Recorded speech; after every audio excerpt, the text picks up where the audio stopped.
सारी setting change कर ली फिर भी इन्वर्टर ग्रिड को ट्रिप करवा रहा है।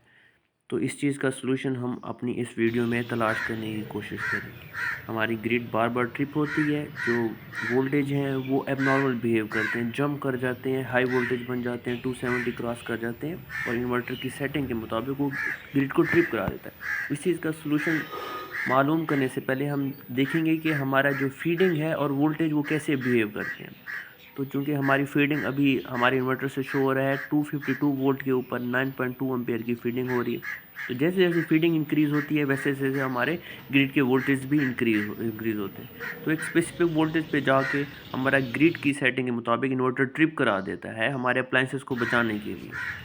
तो इस चीज़ का हम सलूशन सेटिंग से नहीं अपने ग्रीन मीटर से देखेंगे जहाँ से फीडिंग होती है। ग्रीन मीटर क्योंकि 3 फेज़ मीटर होता है इसलिए इस पे 3 फेज़ की इनपुट होती है और एक न्यूट्रल होता है। तो इनमें से मीटर 1, मीटर 2, मीटर 3 में हम वापडा से इनपुट 3 फेज़ की देते हैं और एक न्यूट्रल की देते हैं और इसी मीटर से लाइन 1, लाइन 2, लाइन 3 को यूज़ करके हम अपना दूसरा मीटर कनेक्ट करते हैं। इस तरह न्यूट्रल भी फर्स्ट मीटर से लेके दूसरे मीटर को देते हैं और इसी दूसरे मीटर से फिर हम अपना इन्वर्टर कनेक्ट करते हैं या जो घर को वायरिंग जा रही होती है वो 3 फेज़ होती है। तो 3 फेज़ अगर सिंगल फेज़ है तो एक फेज़ और एक न्यूट्रल ले लेते हैं। तो अब हमने इधर करना ये है कि हमारे पास न्यूट्रल के लिए कोई ऑप्शन नहीं है, हमारे पास एक ही न्यूट्रल है जो कि ग्रिड से आ रहा है, लेकिन फेज़ के लिए हमारे पास 3 ऑप्शन है, लाइन 1, लाइन 2, लाइन 3।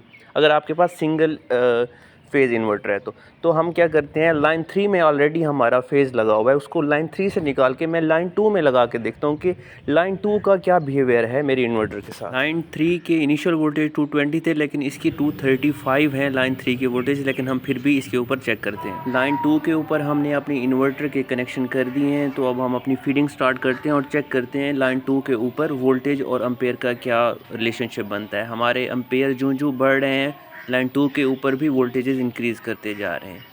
तो हमारा जो लाइन 3 उसके ऊपर 16 एम्पेयर पे हमारा इन्वर्टर ट्रिप कर गया था, 277 पे पहुंच गए थे वोल्टेज, लेकिन यहाँ पे 18 एम्पेयर भी क्रॉस कर गया है और 271 हमारे पास वोल्टेजेस आ रहे हैं लाइन 2 पे। हम यहाँ भी देखते हैं मीटर के ऊपर 21 एम्पेयर फीडिंग जो कि 6000 वाट के करीब बनती है, लेकिन हमारा ग्रिड ट्रिप फिर भी नहीं कर रहा।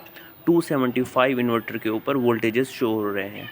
लाइन 3 क्यों ठीक काम नहीं कर रही थी और लाइन 2 क्यों ठीक काम कर रही है, इसकी मोस्ट पॉसिबल रीज़न ये है कि लाइन 3 के ऊपर ऑलरेडी बहुत ज़्यादा फीडिंग हो रही थी और वो बहुत ज़्यादा सेंसिटिव हुई है। लेकिन उससे भी बड़ी वजह जो कि मेन वजह हो सकती है वो ये है कि ग्रिड के साथ कनेक्शन के टाइम हम वायर को ग्रिड के साथ लिपेट दिया जाता है, कोई टर्मिनल प्रॉपर यूज़ नहीं किए जाते जो रिजिडली होल्ड कर सकें हमारी मीटर की वायर को ग्रिड के साथ, जिसकी वजह से कंटिन्यूस फीडिंग, हैवी फीडिंग की वजह से उस वायर के ऊपर कार्बन जम जाता है और उसी कार्बन की वजह से आपकी जो ग्रिड फीडिंग इंटरप्ट होती है, वोल्टेजेस स्पाइक होते हैं। लेकिन तीनों लाइन ट्राई करने के बावजूद भी हमारे वोल्टेज स्टेबल नहीं हो रहे, तो इसका मतलब है सेम इशू, कार्बन आने का इशू जो है वो न्यूट्रल के साथ भी हुआ है।